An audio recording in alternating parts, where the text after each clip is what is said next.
if I'm truly being honest with y'all, one thing I've not been able to stop thinking about is the tariffs. It's like is all I can think about, because all I read about, because it seemed like everybody is like, oh, this is bad. I know people who do not watch the news at all that are like, why is everything red? Did everybody change logos or something? Every time I turn on TV, everything red. What is that? My TV bleeding, something going on. No, in case you have not been aware, in case you're trying to protect yourself and go about your day, there's been a bit of a trade war going on. The wildest thing about a trade war is that you are allowed to, like, okay. I was trying to put this in perspective. Okay, you know how when you were like on the playground and, you know, somebody would be like, my dad can beat up your dad. And you were like, oh, you think your dad can beat up my dad? It's like, yeah, I think my dad can beat up your dad. And then, you know, kid one over here is like, yeah, well, my dad goes to CrossFit. And, you know, kid two is like, yeah, well, my dad has been to jail. Sort of the CrossFit of life. So I bet you my dad can beat up your dad. And then, you know, other kid, CrossFit kid, dad is like, you know, my dad, he has swords. He has swords, so you can try to beat him up, but he'll chop your dad up. And then kid two is like, well, my dad has guns. That's actually why he had to go to the CrossFit of life. It's because he has lots of those. A couple swords too, but he prefers to bring the guns when he has issues. And then, you know, CrossFit, sword, dad, kid is like, yeah, well, my dad is 6'5", so he could definitely beat up your dad. And then, you know, gun, jail. Kid is like, oh, my dad is 5'2", so he has quite a chip on his shoulder, so your dad will be dying, all right?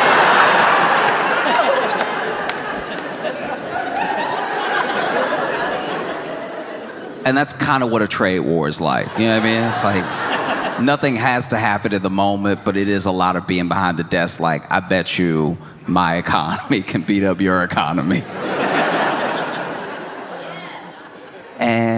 And yeah, we know that Trump loves tariffs because even in his first term, he had a lot of tariffs on China for steel and everything. And he campaigned on tariffs and what he thought tariffs would do, at least what he says that they'll do for the U.S. economy in the long run. And so we know that he is serious about the tariffs. I think there were definitely some people that thought that he wasn't serious about the tariffs, and that was a mistake because he was very serious about the tariffs. He was so serious about the tariffs that apparently, now look, I'm gonna do my best here. I am both paraphrasing for the sake of brevity and going off of things that I've read and things that I've been told, and I am not an economist, so I'll do my best job, but I'm telling you, I'm gonna be wrong, okay? But I'm gonna be as close to right as possible on purpose. But apparently this man loves tariffs so much that right when he took office, there were economists, conservative Trump voting Republican economists who, while leaning right, still understand the economy. They still, that's not a dig. I'm saying that the two things can exist together. I'm saying that they understand the economy and they vote the way they vote, but they know the numbers, is what I'm saying. Because I'm not an economist, they understand the economists, kind of. So They immediately went to work coming up with tariff plans so that way whenever Trump wanted to enact his tariffs, they would have the numbers ready, right? And so they did all the math and they did all the going back and forth and did all the figuring out that could be figured, you know? And then they went to Trump and he wasn't happy with the plan apparently, because in order to enact the tariffs the way that he wants, the numbers, a lot of them at least, were quite small. So then Trump, paraphrasing, but he was like, what is this 1.7? What is this 2.8, these 2.3, this 0.8? No, we need big numbers. We need to impress the people. You gonna send me out there and embarrass me in front of America? I need big numbers. Get me some big numbers, which apparently is why when he walked out with that poster board, you know that... You saw the board. You know that board that... You saw that poster board. It looked like homework, right? Like that poster board. Yeah, poster board out, and he was going down the line, right? He was going down and just naming places like 10, 10, 10, 10, 10, 10, 10, little bit of jelly donut, 10, 10, 10, 10, 10, 10, 10, a little bit of chicken grease. That was not 100, that was a 10, 10, 10, 10, 94. You know, because he hit the world with 10% tariffs. If you were anywhere on earth, you could get this 10. Please don't think you can't get this 10 just because you uninhabited. Anybody can get it. Anybody can get it. Please believe me when I tell you. Anybody can get it. All right? You think you cute because you just got some little aminals on your little island? You still getting it. All right? We don't care. This is America. We do what we do when we feel like it. 10, 10, 10, 34, 10, 10, 10, 10, 78, 10, 10, 10. And it was perplexing. The economists didn't understand it. Top Republicans didn't understand it. Even the people that were in support of Trump and his tariffs couldn't tell you that they really understood it. No one really understood it because there wasn't too much to understand. Everybody who does numbers was like, ooh, this is not numbers. This is not the numbers that I thought it was when I thought They were on like CNBC, basically any money channel, any money news channel. When these tariffs went out, they were on there cursing live. They were like, fine us, we don't care. We're all gonna die. You think I care about $10,000? I'll throw you another couple. The dude who does the bleeps must have had money in the market because he was gone. They were up there cursing live. I couldn't believe it. Normally, you'd even see the blurry mouth. I saw them enunciate the swear words. I was like, okay. This might be bad then. If the people who do money all day are upset and they looking at the red and everything look upside down on the graphs, I'm pretty sure it's supposed to go up like this. Yeah, I mean, you're getting a little low. Dow Jones was not playing. That Dow Jones was like, hey, I'm dead, y'all.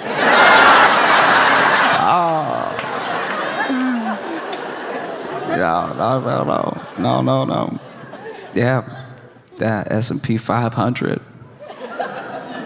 was down to 5. It was bad. It's like these were rough moments we were in, and nobody really understood why. We lost $3 trillion of value in the market in a day. People were showing me pictures of the stock market and the S&P and the Dow, and then their portfolio, and I was like, man, we got to pick a different color, because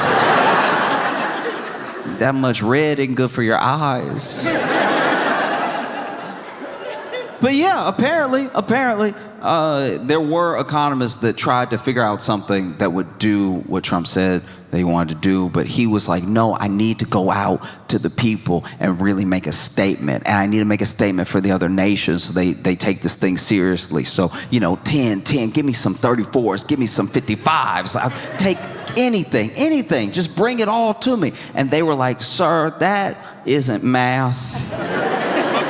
That may not work, but Trump was so dead set on going to other countries like, you get a tariff, you get a tariff, you get a tariff, like an opposite Oprah, like a reverse Oprah. You get a tariff, you cry and take that tariff, right?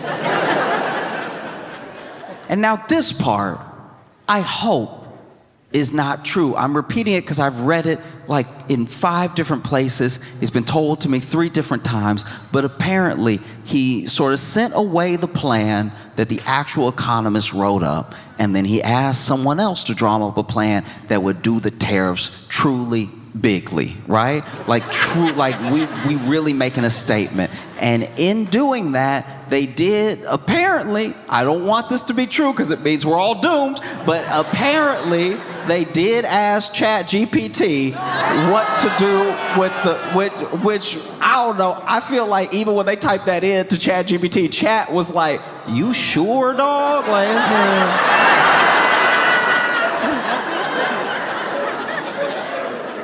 which is a fitting bit of irony, though. It is kind of funny to me that like ChatGPT wrote up a formula that was then applied that then tanked the stock of the company that owns ChatGPT. Like that's a beautiful little closed loop. But ChatGPT went ahead and did its thing. They asked him, hey, how can we tariff the whole world and not have everybody die? And ChatGPT was like, I don't know about the die part, but I will get you a little formula real quick. And it went and then it dropped this formula, and that's the same formula that they've been showing. Now this formula, it does have all the components of like a math equation. It's got the parentheses in there, it's got some X and some Y, has a little cursive, it has that little squiggly thing for when you divide, and I think it has everything that you've ever like looked at a meme about confusion that was coming at you, it's in there. It's all that stuff. All that beautiful mind drawing stuff is what's in the thing. It's got some tops, it's got some bottoms. It's got some other like little symbols rubbing together and everything. But apparently, when plugging in any type of numbers into this equation, they still got the math wrong. So no matter if this thing came from ChatGPT or if it came from some mathematic genius, when applied, it was still applied wrong because the tariffs more went towards the tariff amounts more went to trying to reciprocate the amount of money with countries that we had a deficit with than the actual like reciprocal tariff, if that makes sense. Like we applied that thing as if, oh, they're just tariffing us this much, so we're gonna tariff them the same amount. But rather than actually doing that, we were like, here is some math just to make everybody confused real quick, and then we'll actually go ahead and slap a tariff on them for their deficit or for their surplus, which also does not make any sense because then we're both punishing people who buy a lot from us and punishing the people we sell to off the things that we sold them to make things for us, right? So it's basically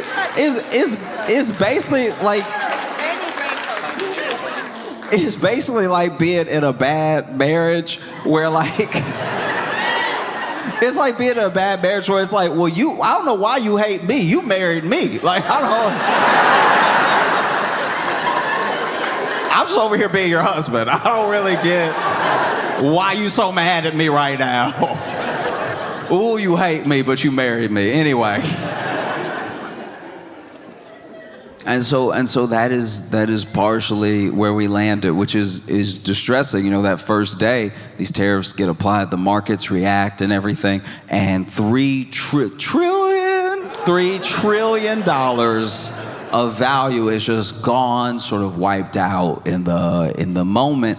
And then the next day it was worse, because the next day they were like, oh, we still doing it because we can get redder. We can get, oh, we haven't even broke out all the red in the crayon box yet. We can keep getting red. And then there was like another $6 trillion loss, like overtime. But like we were at 6 trillion, I think by like that Friday at 4 p.m. or something. And then we lost money over the weekend, which I didn't even think was possible. I thought the whole point of the market closing was to close. Don't keep counting. That doesn't feel fair to me, to keep counting even though we closed and now I owe more than I owed before. That's not fair at all. But then when Japan opened up and Japan was plunging about 8% on their market, and then our futures were also our futures, you know the future, you know the thing you're supposed to look forward to, that was also looking bleak for us. And then our market opened and the market was like, no, we still dying, dog. I'm not pretending. I'm not gonna pretend to know math. You know what I mean? I've met math. I've been affected by math, for sure. Math rules everything around me, yes. But when I tell you that the reason I don't want to hold like public office, I don't want to do any of that stuff, is because I don't want my math to affect anybody else, because I'm bad at it. I'm bad at math. The only time that my math affects other people's lives is when it's my turn to pay at dinner. And that is a bummer for everyone. That is, you can feel it. Okay. When it's my turn to pay for the check and I'm trying to, in my head, out loud, figure out the tip to then add I gotta divide to do the tip, and then I gotta add the number I just divided and then put that together and put that on the total on the merchant copy, all right? We're all up to speed. We've all been to a restaurant. But watching me do that it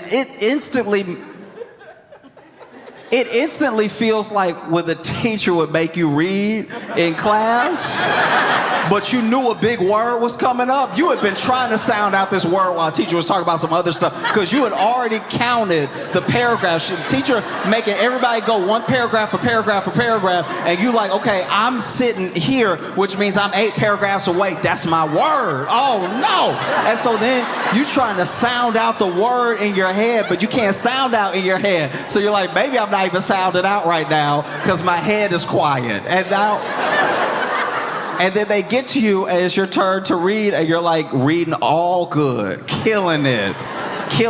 You even sounding out the commas, you know what I mean? You see that comma and you go, pause.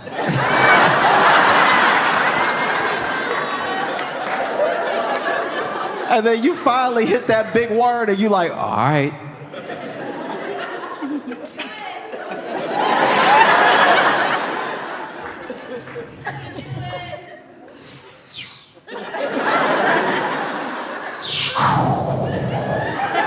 Hey, you old enough now, you don't want to sound like you sounded out, because everybody will think you can't read even though you read half the paragraph with no problem. You did mic drops on those periods. Anytime there was a period in a sentence, you were like,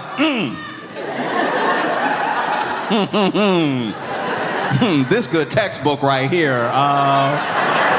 Yeah, what do y'all know about this English lesson, this Chaucer, okay? And then you finally get to the word and you're like,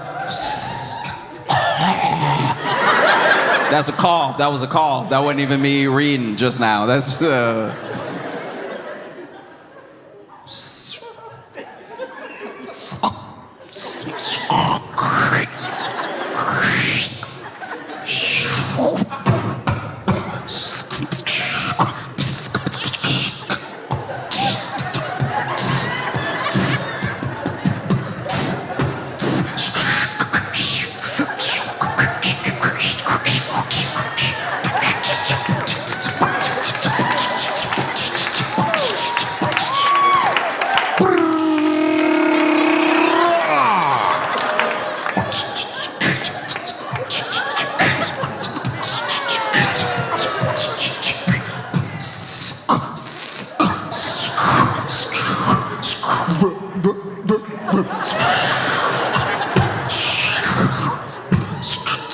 and the teacher goes, scrumptious.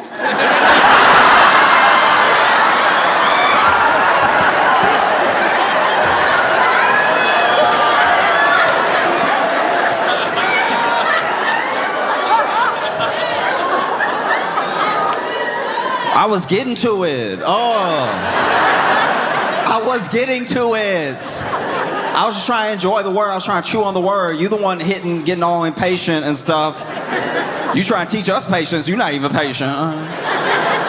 That's me. Like, at least the closest I come to ruining everybody's life with math is when it's my turn to pay at dinner and I'm trying to factor out loud the tip, and I'm hearing me try to do math in my head, hearing a grown man say carry the is not gonna inspire confidence in my abilities, right? If I'm sitting there with the, okay, and then you got the two right there, all right? Anytime I gotta do math without a calculator or a pencil, it's a whole conversation. I'm literally sitting there like, all right, so, you know, I'm gonna do 25% because she was killing it, all right? So 25%, that's even better because it's also a quarter. Now I just gotta break this down into 4 parts and then put that line there, right? So now all I gotta do is get you to be still, be still, be still, be still. Stop it. I'm telling a 6 to stop it out loud at the table. Stop moving, all right? So now we gonna carry the 3, and if that 6 will be still, I think we at 9. No, that's up. That's not even division. That's more. Okay, all right. So I'm gonna put a 4 here, and that 4 gonna slide up and trip that 5. Gonna kick the legs up under that 5. And then that's a 1. Why couldn't this be an even number? Why couldn't somebody just order the guacamole like I said? That would have got us closer. Okay, so 7 and 3, that's 10 anyway. So that's 10. So now we know we're gonna have a 2 in there.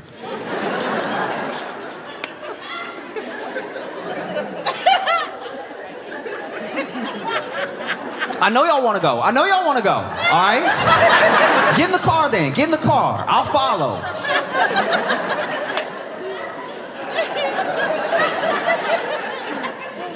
Yeah. And then I get embarrassed. And so I just write the total twice. And then I'm like, at least if I tip 100%, nobody could be mad at me. But then I'm sitting there like, can I really afford this? Because then I got to get in the car and do the math in my head of my account. I'm like, all right, so we eating on Sunday, all right? Tomorrow is a business day. It's not going to go through till tomorrow. So if I add a 20 to the account,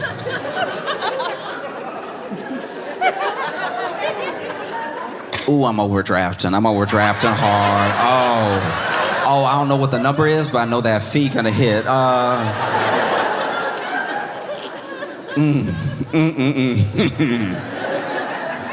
We're in a bad way. One of the biggest problems that I think is facing Americans and the country is that we don't have a sort of cohesive identity of care for each other. So, for instance, something could happen to a large swath of Americans, and there'd be other Americans that are like, good, I don't care, whatever. And I'm not saying any country is perfect. And I know that some of the countries I'm mentioning have at least a little bit of a homogeny to them and everything. But whether you're Portuguese, you're Spanish, you're Italian, you're Brazilian, you're Mexican, when something happens and it happens to your countrymen, you see it as happening to your countrymen because they're all in a country together. They're all like in this thing together. I'm not saying there's not poor and rich and they don't have some of the same problems that we have. I'm not saying that factions haven't split people more than ever before, especially with the internet. I'm just saying that like they can look at a person they don't know and be like, that is my countryman, right? And we haven't had something like that for a long time. There are whole parts of the country that if you put them in a room together, we assume they would fight. We assume that it would come to blows almost immediately, just off of like, hey, do you want to pass the salt? Like, just like not even a political thing, just, it would just happen eventually, you know? And I thought that the connective tissue that we had as a country would put us together cohesively was at least like capital. I thought it was at least money. I thought that money would be at least the one thing that made us go, all right, we should all stop and figure this thing out right now. If it's not money, I don't know what it is. Like visiting another country and seeing it doesn't have to be this way is crazy. I'm surprised that's what we're not allowed to do. I'm surprised we're allowed to still travel. Because if you go anywhere else on like planet Earth, and I'm not talking about every place, I'm just saying, there are places that you look around and you'll be like, y'all don't just punch people in the face for being broke? Y'all don't just... Wow, all right, crazy. Going to another country that's like functioning and seeing how they operate is like going to a functional family's house for dinner. Like, it's just, you're just sitting there astonished. You're like,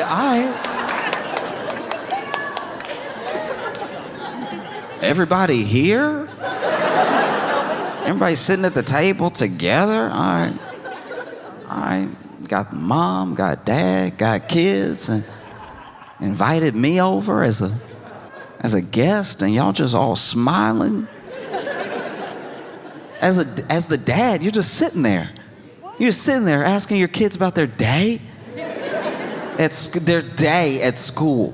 What are you doing, dude? What are you doing? You should be abandoning all of them right now.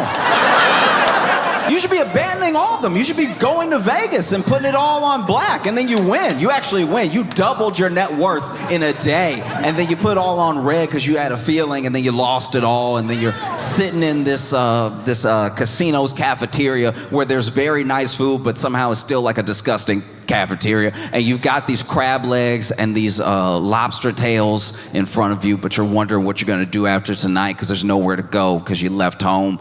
That's what you should be doing. Not asking your kids, how was school? Like, and then the mom sitting here, mom sitting here, help dad cook the meal. They cooked it together as a family unit.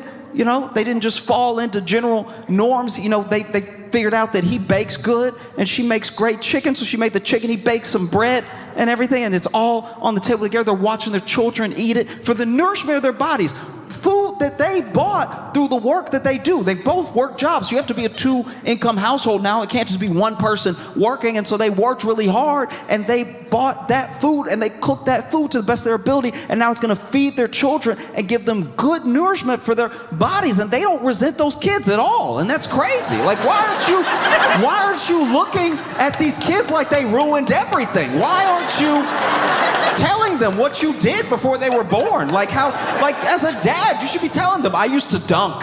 All right? I used to have a sick vertical. And then, you know,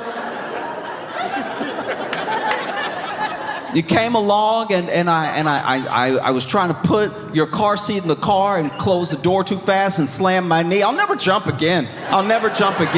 But enjoy your baked goods. Like, that's the type of dad that you should be. Just over here smiling at them, watching them enjoy your bread. Oh, Dad, it's so good.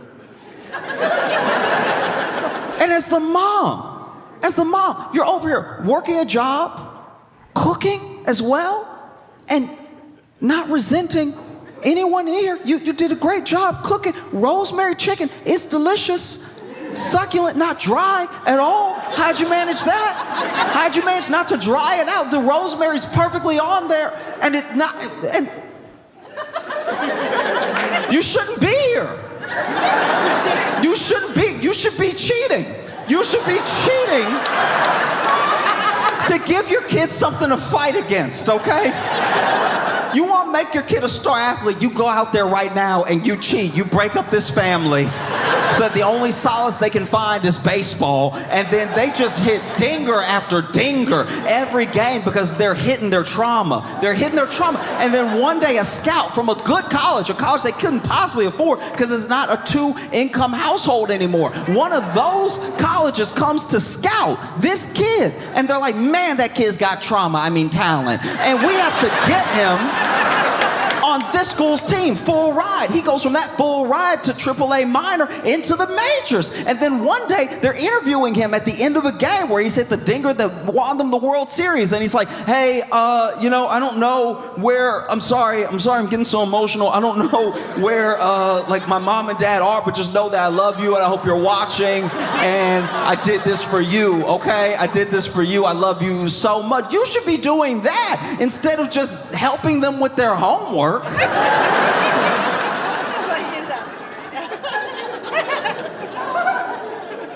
And the kids are like sitting there, well behaved, which is crazy. It's crazy. It's crazy. They're not hitting each other at all. They're not trying to put a fork in the other's temple at all. They're just sitting there enjoying like mom and dad's cooking and everything, laughing at each other's jokes. Hey, I have a joke. Everyone cares. Like it's insane.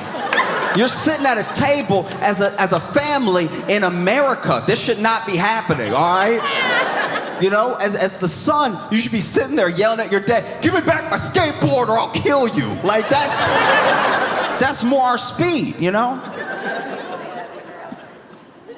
And that's what it feels like to just go to another country and watch them go to the hospital when they need to go to the hospital. Like that's, you know what I mean? Just watch social safety nets happen and have just like a general care for citizens and stuff. That's what that feels like when it happens. One of the things that makes it so bad is that we have this attitude because of the strength of the dollar and because it is the base of like the world's currency. Everyone compares their currency to the dollar, the strength of their currency, the strength of the dollar, and people would like to be paid in dollars, at least for now. And there's an attitude that we have as Americans that it has to be that way. That we don't know any other way, so it must stay that way. So it really doesn't matter what we do, but it does. It does. All of that belief, all of that standard, with us as a standard, is confidence. And if your partners lose confidence in you, it's not going to be good for you. If your confidence is waning because of moves that have been made and unpredictability, then people will try to figure something else out. That's a little terrifying. You know, I'm not an economist. I don't know how all of it works. I just know that you can only really bully the whole world for so long. Do you know what I mean? There was a flight a couple years ago where on this flight, this dude on the flight stands up mid-flight and is talking wild and reckless. This dude stands up and he's like, I'm gonna kill everybody in here, okay? All right, you're all gonna die. Do you understand me? Every single one of you is gonna bleed and die. And he's making all these weird movements and he is freaking people out and people are stuck in their seats. They're like paused in their seats. There's only one person who's like taking a little bit of cell phone footage of this dude because nobody knows what this dude is gonna do, and he's getting up so confident and he's so scared because I guess he's like a bigger dude as well, and he's like, no, y'all are all gonna die. He's clearly having like some sort of mental episode, but at the same time nobody can know how serious he is or like what his problem is or anything, and people are frozen in their seats, right? And he's like, I'm gonna kill every single one of you. You're all gonna die. I'm gonna crash this plane. And then he tries to get into the cockpit as well. He can't get into the cockpit because that's locked. And finally, this dude goes into, I think it's his back pocket, right? And everybody's expecting a knife, a gun, and this dude has a spoon. And when everyone realized that all he had was a spoon, talking this reckless, they whooped his ass.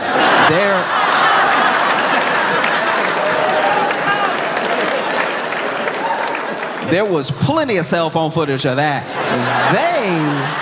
They were whooping this dude. I know they don't do it on flights anymore because people have allergies, but back in the day, they used to have peanuts on flights. And every once in a while, somebody would open the peanut packet too hard, and the peanuts would go everywhere. They go over the tray table, but then they go in the aisle, and they bounce all down the aisle because the plane was still getting some altitude and everything. And he kind of looked like that peanut. They were passing him around, beating his ass. They were really tossing him back and forth. And then he still had the spoon. Was like, wait. Man, that cracked me up. Wait.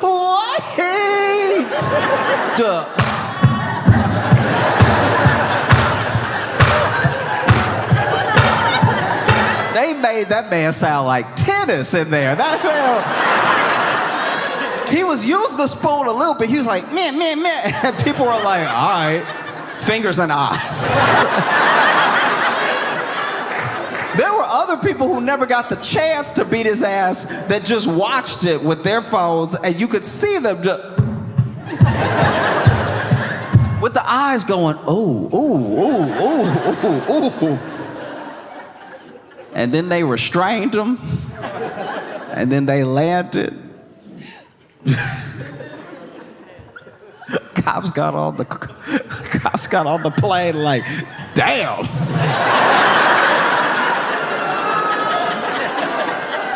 I thought we were whooping ass.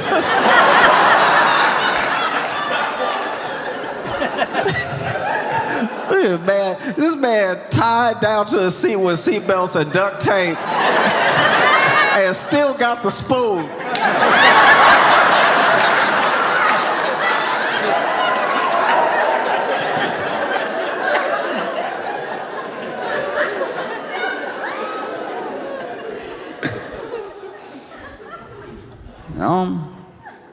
And then, in the midst of all this turmoil, all this red, Trump tweeted, or,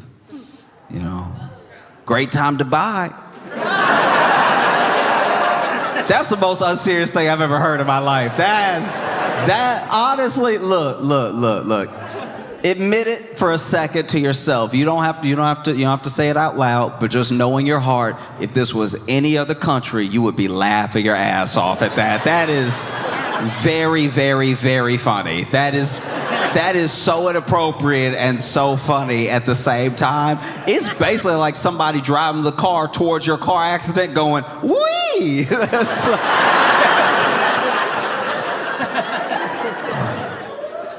And then, because we don't have a serious system, because we're not doing things the way that maybe anybody should do them.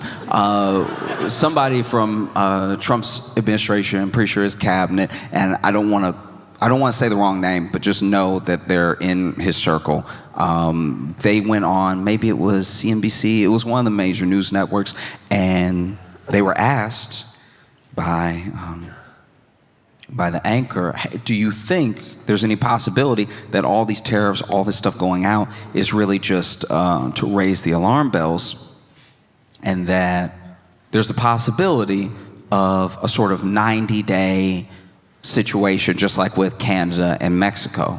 And then that guy said, yeah, the president's going to decide what he wants to decide. He's going to do what he wants to do. But then, off of that, you heard me when I said, yeah, the president's going to decide what he's going to do. Yeah, just off that noise, that noise right there.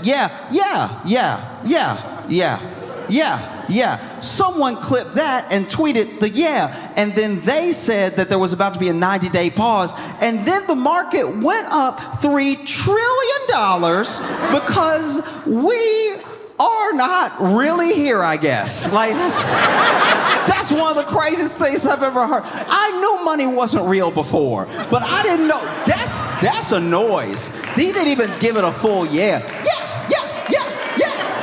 $3 trillion from right?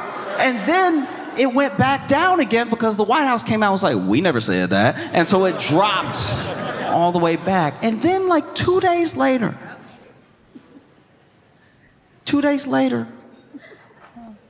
Trump reversed the. He reversed the.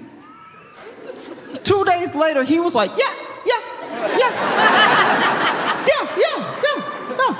No, they reversed the tariffs. And then the market shot up like $3 trillion again. I'm starting to think the market only understands $3 trillion. And I'm not saying I knew it would happen. If I did, I would have made a lot of money, like some of those people that are potentially going to be investigated because they had calls on the market for 2,000%, and then they very rich. Trump even pointed one out. He was like, "That guy made $9 billion today." Whatever he said. And yeah, I'm just saying, I didn't expect it. I did not expect there to be a ton of follow through in that. I'm just saying that when he said, I'm not saying I believe everything he says. I'm saying I thought he believed what he said when he said it. I thought, look, I'm not saying I believe when he says the thing. I don't know if I believe it. But when anyone says what they say, you would think that they would know if they believe it or don't believe it because they said it, because they're alone in there with their head to say it or not say it, and then to know if they're lying or not lying. But then I was not in his head, so I'm like, I don't know, right? But I thought he would know whether or not he meant what he said anytime he speaks, just for himself, not for us. I understand the man can lie, but this in your head just for you is where I don't think you should be able to fool yourself. I don't think you should be able to trick yourself that way. If you said it, you alone in your head in your room of one should know what you mean when you say it. And I know that doesn't make sense, but it makes as much sense as the tariffs, because it is in his head by himself. So, all right. Yeah. That was the thing. That was the thing. And then he, reversed the tariffs on a bunch of countries, except he increased the tariffs on China because they had increased the tariffs on us in the wake of that thing happening. So then it was really just, my dad can beat up your dad. I didn't forget you from before, so just know that my dad can beat up your dad. And then China was like, you don't, look. China made a statement early into the little tariff trade war where they were like, if the U.S. wants a trade war or any other type of war, we're ready and we'll fight to the end. And that's a lot.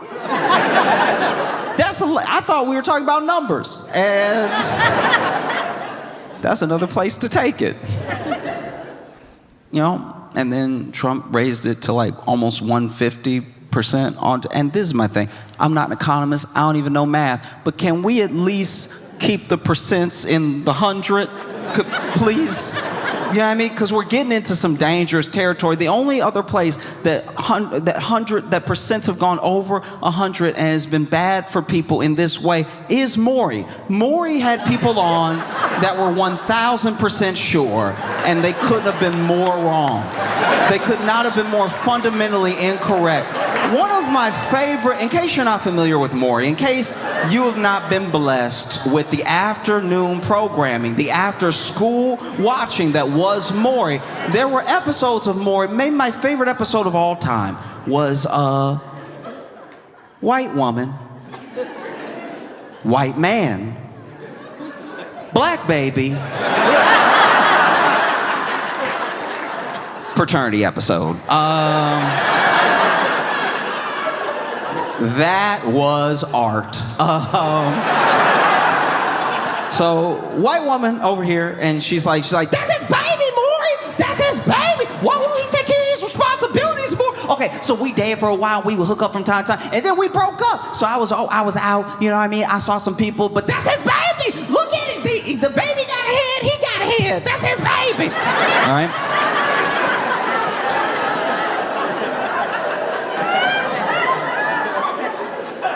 And then I never thought that I would have to say it this way, but then this poor white man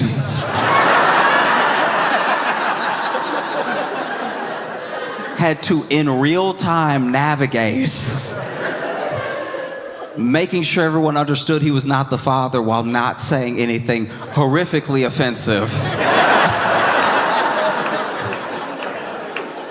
And to his credit, he really kept a cool head and did his best. He was like, okay, look.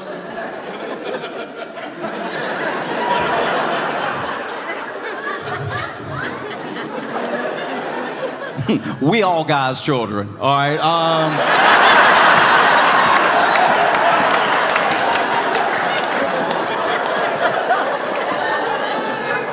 Okay, and I mean this with no disrespect to the African American gentleman baby or the community at large, but he and I are not kin.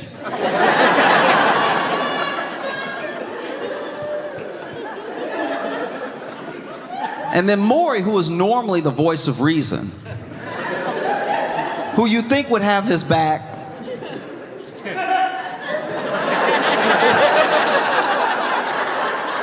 says out loud, you don't think this could be your child?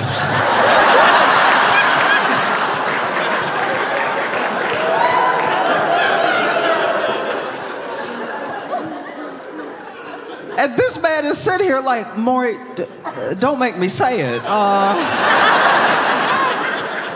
Are you serious? Look at the screen.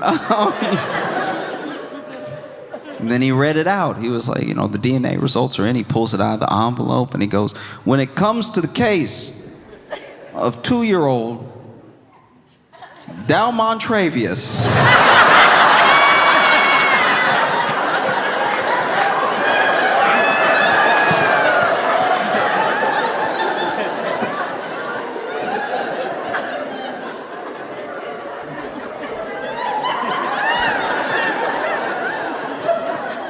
Mike, you are not the father. And of course she was like, no! And she did 6 backflips and ran outside. And then he went, yeah, I know.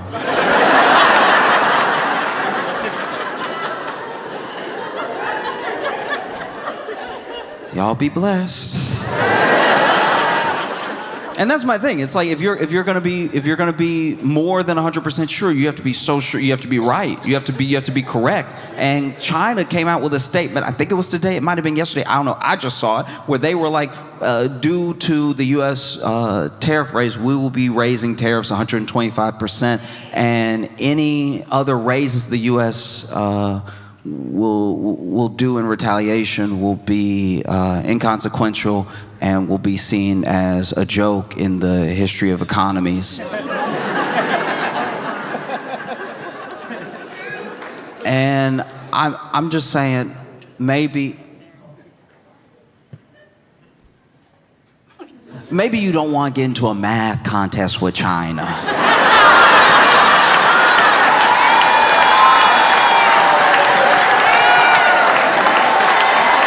Start clapping right now. Start clapping for Josh Jonhson, y'all. Let him hear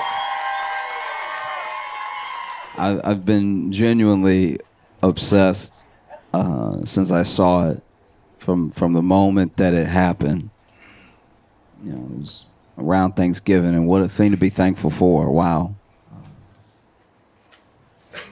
I can't stop reading Drake's filing.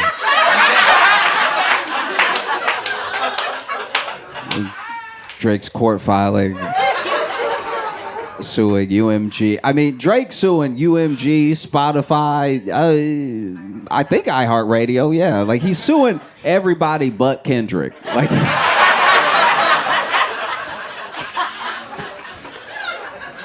right. In case you don't know, because I don't expect everybody to just know everything I'm talking about all the time. In case you don't know, Kendrick Lamar is a rapper. He's a phenomenal rapper. Some are saying the best to ever do it, right? There are a lot of people that, except Drake, yeah. Kendrick Lamar is absolutely killing it right now, and he was in a beef with Drake. Now, if you don't know, Drake was a rapper.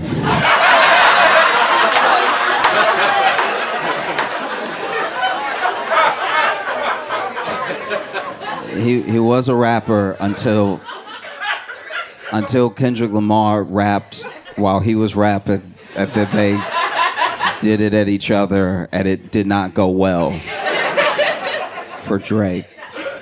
Now Drake is suing, and it's such a thing to take apart because it's genuinely complicated, right? Like not just the suit, but the reasoning for the suit, and like who would actually be in like a bad position, you know? A lot of this, weirdly enough, if you go all the way back, starts with Kanye, now known as Ye, right? Now, during his Life of Pablo tour, Ye went on this rant. Now, Ye became known for rants. That was like a thing as far back as the Yeezus tour. Probably started, I actually think it started when he was touring 808 and Heartbreak, where just mid-concert, instead of an intermission,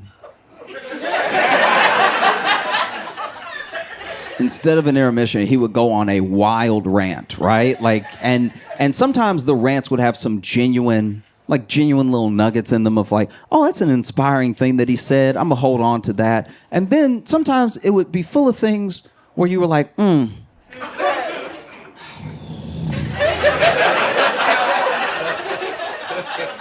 does he know? But he's all right. And in one of these rants that became like part of going to the concert, what's Kanye going to talk about? What's he going to go off on and everything? During Life of Pablo, Ye does this thing where he's like, radio lied to you, right?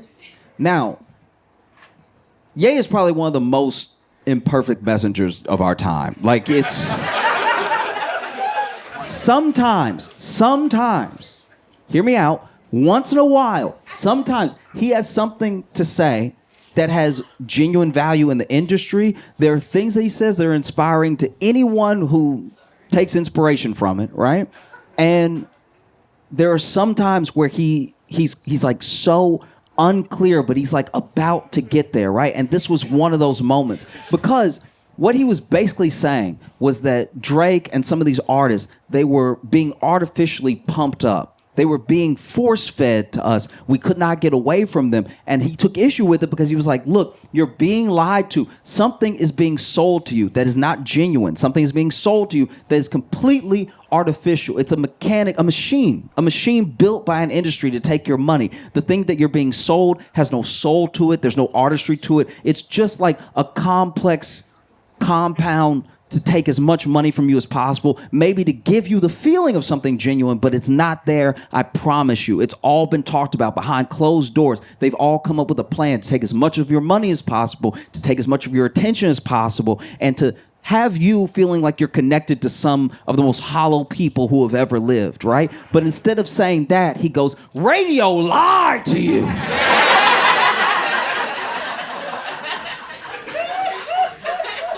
So understandably, in the moment, people didn't quite understand what he was trying to say.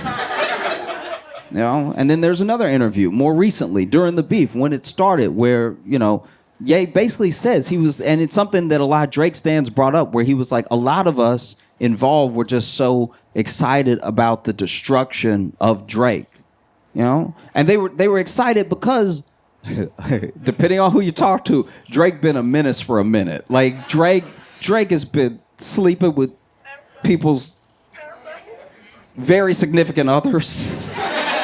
You know, he's been doing like shady stuff. There's people who've worked on projects with Drake, and then he went ahead and, even though he worked on the project with them and was happy to collab and everything, releases a project that's kind of like theirs right before, just to.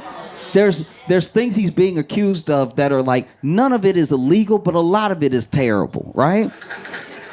And so, you know, Ye had his own issue with him, Drake, Kardashians, all that stuff. And so he was like, what people don't understand about Drake is that he has a rich baby daddy named Lucian, and Lucian was the top of UMG. And so now at the top of UMG, you have someone pushing Drake nonstop. And if you heard Scorpion, I don't know how you missed it, but it was the most It was the most pushed album maybe of all time. Basically, if you got on Spotify, there were people that sued Spotify because they were like, everywhere I go is Drake. I can't click away from Drake. He's coming up on playlists that have nothing to do with him just to push Drake. You will literally type in, look, I'm looking for like a little gym bob to get like some exercise too, but I really want it to be mellow, like a little Regina Spektor or something like that, but a little bit more tempo than like a Regina Spektor. And then Spotify would be like, do you mean Drake and braids? Like, you know, you'd be like, I want some hard rock, like something classic, something that is maybe like hair metal, you know, like some of that glam punk to it and everything. And then Spotify would be like, do you mean Drake making a mean face?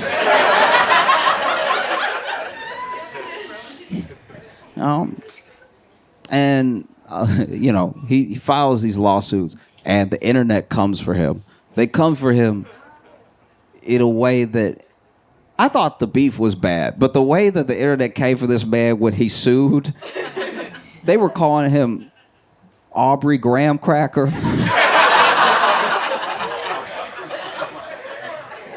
They were quoting lyrics from him. It was I don't know, it was kind of hard to watch. Like I don't even like Drake, and I was like, man, this is a lot. This is, you know, but he sues, and I think a lot of people don't understand what the defamation suit is about. Very quickly, basically, he sues first UMG for what he's saying is botting Kendrick, making it so that Kendrick's song Not Like Us is more successful than it actually should have been, right? Making it more popular through bots and through like manipulation because they made it cheaper for it to get streams, which means more people would play it and stuff like that. They lifted some of the copyright so more people would do reviews of it and stuff. And then he sues for defamation, right? And the defamation is still, once again, this is a petition. This isn't like a full-on lawsuit for damages, but it's basically saying that UMG shouldn't have let Kendrick release Not Like Us because of what it said in there about Drake and them knowing that it was false, right? And this is my thing about that. It's weird that he that he sued for Not Like Us but not Meet the Grams, which was so much worse. If you don't know, there's a song called Meet the Grams where like Kendrick talked to his whole family, talked to his son. It was everyone. That's defamation. I felt like he was defamed, as in less famous right then. Like this, it's kind of wild, you know? But here's the thing. This is why some people are on Drake's side. And I'm not just talking about Drake's stance, right? What he is alleging is that basically UMG, who he's been in this contract with, he got a $400 million contract from them in the earlier part of the 2020s, right? And he made the money back so fast they start renegotiating again. And if you make $400 million back quickly, they probably gonna need to pay you $600, maybe $800, who knows? And that $400 million contract was the biggest contract in music history, right? And so now he's taking these people to task in a way and at a time that is scary for the music industry. You know, music industry is losing market share day by day. I'm a firm believer that no matter what music you like, I don't care what it is, I don't care what genre, you personally, you have not met your favorite artist yet. That's true. You haven't met your favorite artist at all. You have to keep listening. You have to keep looking. Your favorite artist is out there, and they're trying to get to you, but there's a machine in the way, right? And so the same machine that built Drake up is the machine that is genuinely in the way of artists who are trying to get to you to be your favorite. Because you already have this connection. You just haven't heard their music yet, but it's coming. Right? You just have to keep looking. And it's hard to look right now because of basically what Drake is alleging, that UMG, some of these big ones, they use payola, they use all these things to make sure that their artists are the only artists that you hear, so that your favorite is the best of what's been presented to you, right? And it's a tough thing because to call UMG out for it, for Kendrick, without acknowledging that it happened to you, right? Like you know because you were. Yeah, I mean, like that's a tough one. That's yeah, I mean, that would be like somebody at Goldman Sachs being like, they stealing all your money. I'm like, yeah, Okay, all right, I believe you, but weren't you an executive? Yeah, but I'm suing because they stole from me too. They have no scruples at all. They'll steal from anybody. This is unacceptable.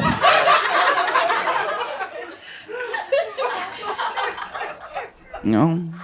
And so what Drake is basically alleging is that through the beef they had with Kendrick, UMG actually picked Kendrick and they built him up as much as possible to tear Drake down so that when he came back to the table and he was going to ask for more than his $400 million, they could look him in his eye and say, your stock has gone down. You're not what you used to be. You can't sell the same tickets. You don't get the same streams. How about we give you $350? And it's a lot. It's not the same. It's not the same at all. But it's something similar. I see a lot of what is happening with Drake right now, at least in regards with UMG. I'm talking specifically on this part of the suit, not the defamation, anything. I'm talking about the way that he's in a negotiation with UMG while something else is going on in his life, and it's hindering that negotiation, right? It reminds me of something that happened with Michael Jackson, because Michael Jackson got so powerful with Sony that he both found out and then accused publicly his lawyers and Sony of working together because he was becoming too powerful. He was owning too much. He was owning too much music. This man had the rights to the Beatles. Like, that's crazy. And so he said, Sony is trying to hurt me because they're not promoting my album in an era that didn't have streaming in that way. They botched my album just to try to get things from me that are mine, And it's similar to Drake in a way because both of them were the biggest artists at the time, biggest artists in the world, right? And they're both like,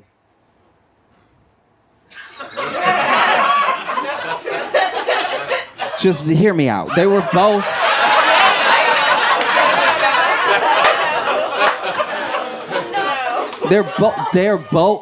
Listen.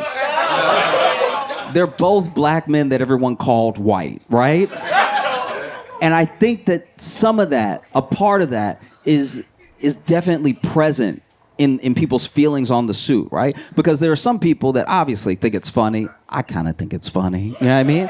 But then there are people who I've heard from and who I genuinely agree with that you can't get away from the fact. You cannot get away from the fact that these two individuals, even though their suits are not the same, even though their situations are not the same, these are two individuals who built themselves up to be the biggest in the world. And when it came time for a company to pay them,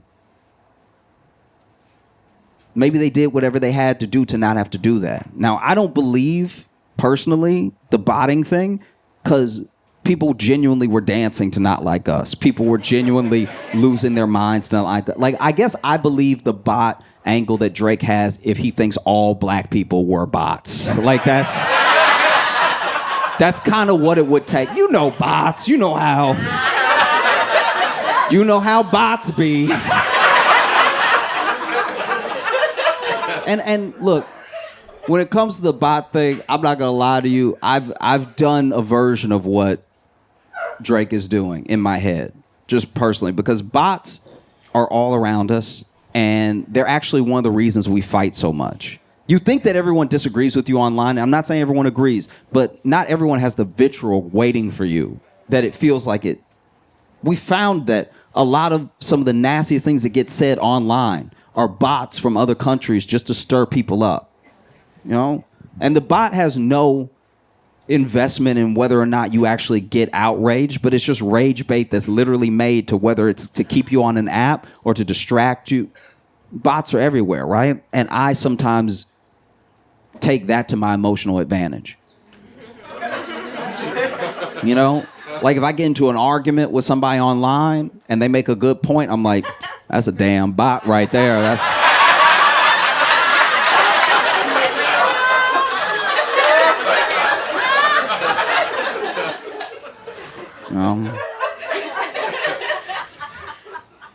like I used to be on the apps back in the day, and I would sometimes meet somebody, chat with them a while, then go on a date and everything. Maybe the date wouldn't work out, but I didn't get their number, and so I messaged them again on the app, and they don't respond. Like, they ghost me, and I'm like, that damn bot's something else.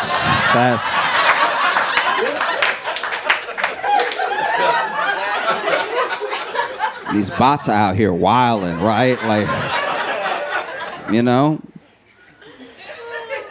I remember I got to argue with my mom, and she was making some really good points, and she was really like letting me know that she was disappointed in my actions and everything, and really told me why. Broke it down, how she didn't raise me to act the way I had been acted and stuff like that. And I went ahead and typed in the text, because I saw the text bubbling and everything, and I knew more was coming. And I was like, look, I'm gonna have to cut this bot off. Like this.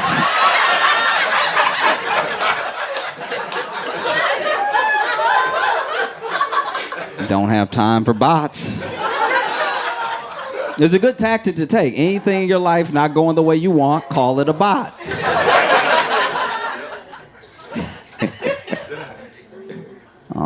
And I read and I talked to people as much as I could when the beef was going down. And I talked to Kendrick stans, I talked to Drake stans, I talked to people who did not listen to hip hop at all, who really didn't have a stake in the race at all. And there were people that were saying like, oh man, the only reason Kendrick stopped dropping diss tracks is because he was scared Drake was gonna hurt himself. Then I talked to people that were like, no, Drake dropped last, so the ball is in Kendrick's court, right? I heard delusional takes, I heard erratic takes, I heard takes that were just sort of blah, whatever. It's two grown men rhyming at each other, I don't care. Like, I heard it all. What I did not hear from Drake stans or hip-hop fans at all, the entire beef was, he should sue.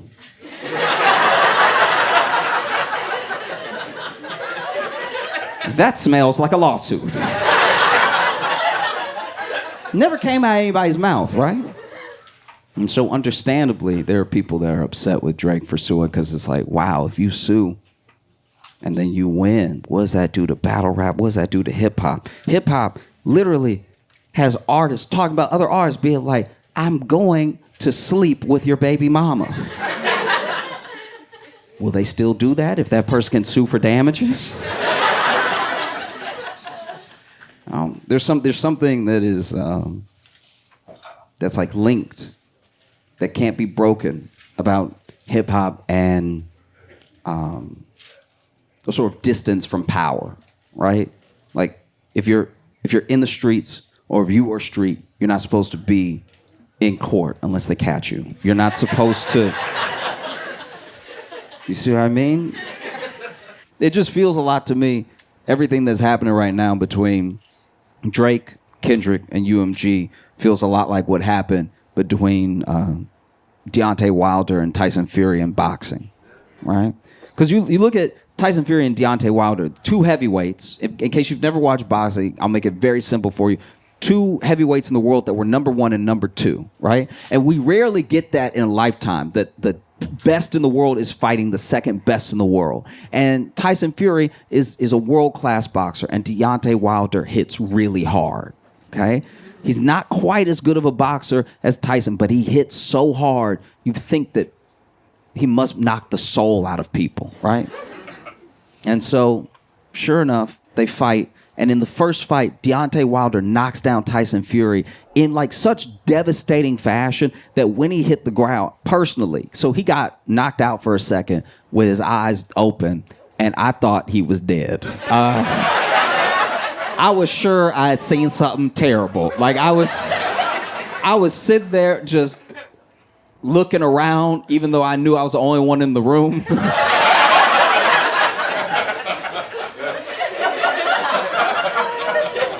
And Tyson Fury had been through a lot. He had battled his way back from addiction, from some serious mental health issues. He talked about wanting to take his life and everything. And this man gets knocked down by Deontay Wilder in one of the later rounds. Even though he had been putting in good work the entire fight, this punch came out of nowhere and it knocks him down. And then out of nowhere, he blinks. And a part of me was like, he might still be dead. That's a reflex. I've heard of dead people blinking. That doesn't. And then he blinks again, and then he gets up, and he gets up all at once, just sort of rolls himself up and stands up, and the world is shocked. It's one of the biggest moments that year in sports. How did this dude get up?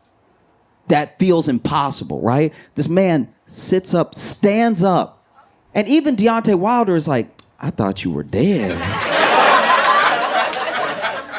Deontay, like, he wasn't on camera in this moment from this angle, but he was probably looking at his fist like, I thought I killed him. That's okay. And they finished the fight, and the fight is a draw, and a lot of people thought that Tyson won the fight.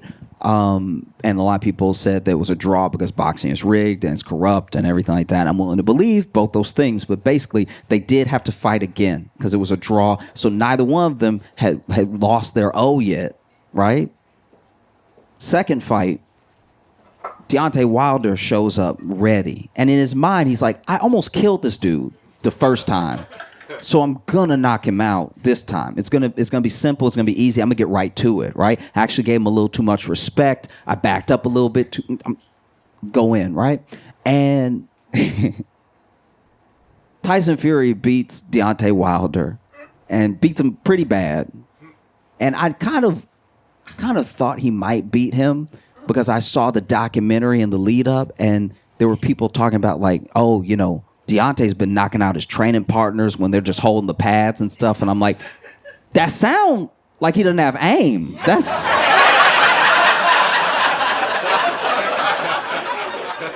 You know what I mean? Like, I'm not a boxer, but if somebody holding the pad here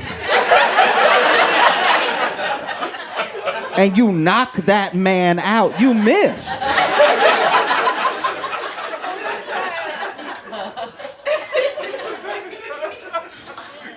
So, you know, Deontay Wilder gets beat in that second fight. They throw in the towel and everything. And Deontay cannot accept that he lost the fight. He actually cannot accept it. He literally says, like, no, he must have cheated then.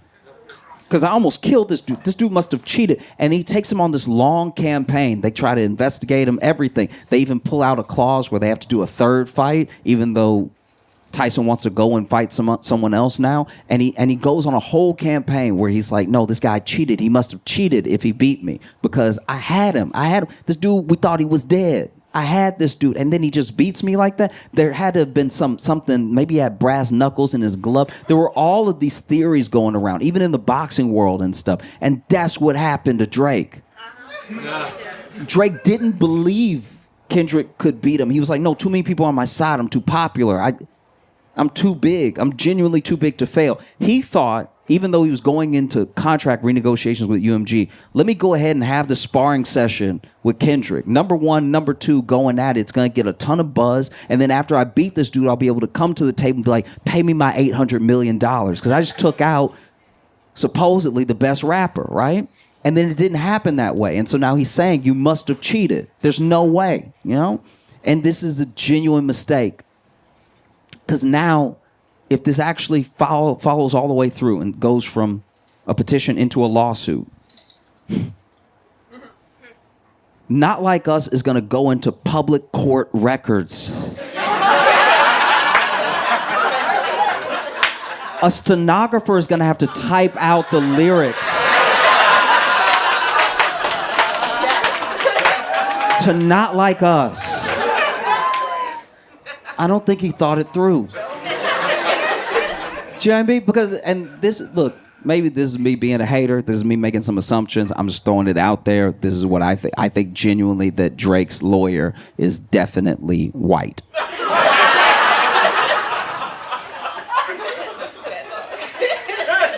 And so now I'm worried for Drake's lawyer that he's going to be in a predicament where he has to defend his client from the and then read out the lyrics to Not Like Us. Now look, rap lyrics in court is nothing new. Rap lyrics get used to, send rappers to jail. It gets used against them. In all these different ways. It's nothing new. But whenever you're in court and you got to read the lyrics, usually court likes to still keep things proper. So they'll probably do some replacements. You know what I mean? Like I think when Drake's lawyer gets to the end where he's gonna have to be creative. Gonna have to have a different word in there. Probably something like gentlemen.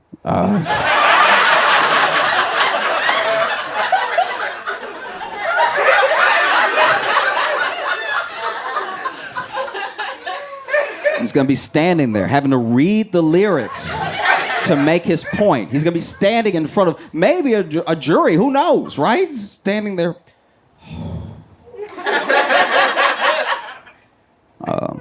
Okay. They tell me Chubb's the only one that get your hand-me-downs. Party at the party playing with his nose now.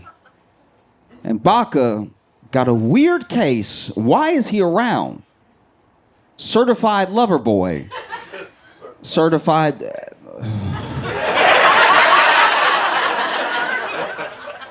Your Honor.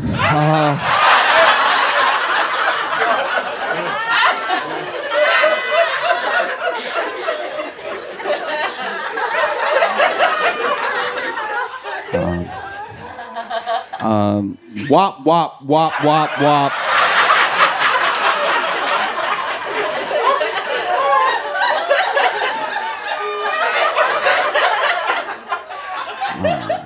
Dot, F them up. Wop, wop, wop, wop, wop. I'm gonna do my stuff. Why you trolling like a female dog?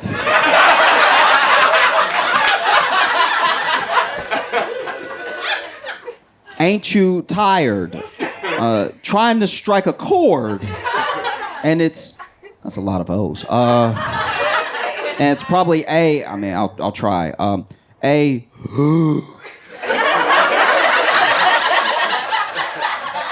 Minor.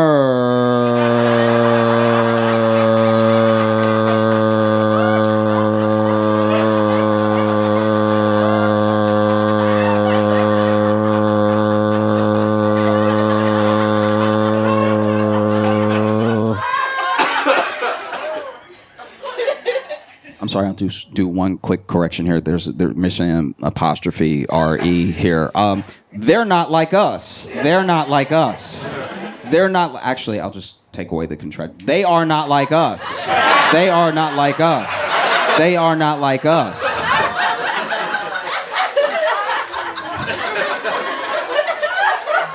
No.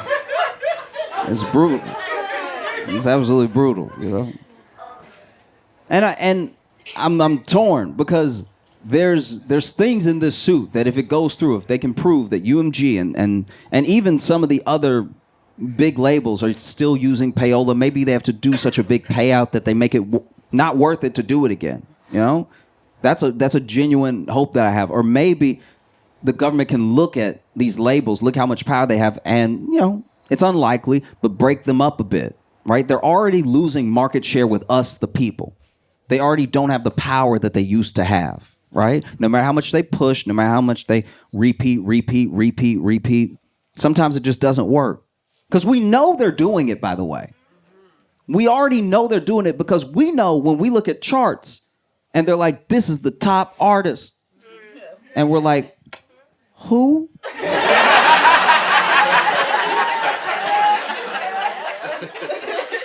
I've never heard of this person at all. Do you, I guess. You know? So if the structure came tumbling down, that would help the little guy, the new artist. The artist has been trying this whole time to break through. Reminds me of the story of Samson, right? Make it very short. Samson was very strong, loses his strength, and then becomes enslaved by the Philistines. And then while he's between two pillars, he begs God, give me my strength back. Give me my strength back so I can take revenge on the Philistines. And God gives him his strength back just for that little bit of time, just for that time that it took to push the pillars, crack them, break it down, and bring it down on him and the Philistines. And I think that's what could be happening here. You know, because I don't know how Drake moves on from this at all, whether he wins or he loses. But I know that he might be able to bring the structure down with him, on him, right?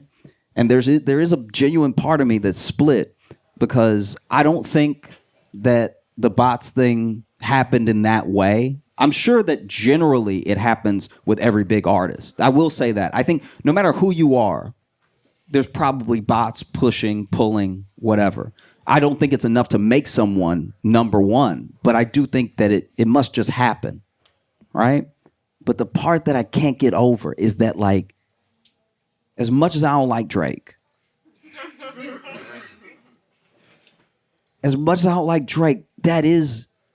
that's a black man trying to get paid what he's worth. You know, he made that money back for them. They should pay him. They do owe him.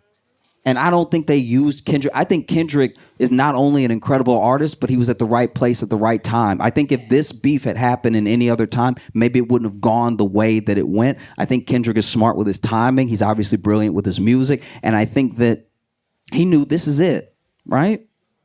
You speak on me, I speak on you. But even Kendrick said in Euphoria, still love when you see success, right? His rival, this person he can't stand. So even Kendrick, to some degree, probably thinks, I hate you. Don't get me wrong. If you fail right now, that'd be hilarious. Like, I hate you. But also, you made them that money. You know? Because there's no real proof, which I think actually hurts Drake's case. There's no real proof that he is not going to make a comeback because he's still one of the number one trending artists without releasing an album this year, even as he lost all that stock. And the stock he can get back quickly. I'll tell you how. I don't know if he'll be able to do it, but all he has to do is be like, y'all, look, y'all, could be an Instagram story. He loves that. Instagram story where he comes to us, the people, and he just says, look, y'all, all right, maybe this isn't the way. He got me. All right, I got God. But you know what? I got something for you, my fans. I have new music coming, and I hope you love it. That's it. Let it go. You know what I mean? You got God. This stuff is way weirder. You're clearly spinning out. If anything, it makes me more afraid of Kendrick because you gotta remember first lines of Euphoria. Superpowers getting neutralized. Famous actor, once knew, was looking paranoid. Now he's spiraling. Who lets you sue as a rapper? You gotta be spiraling to do it. That's like being a bona fide gangster and getting shot and then being like, police!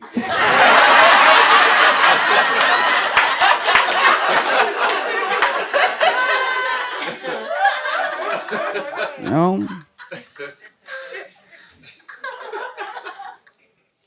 I don't know. I think that, you know, Kendrick caused a full release of the culture, of the movement. People are excited, revitalizing hip hop. There's a chance that with this suit, if he wins, if he follows it all the way through and he wins, that Drake could loose the people from the industry in a small way. And there's a chance that you could get to meet your favorite artist. You know? I guess I'll just end it most appropriately with a line from J. Cole.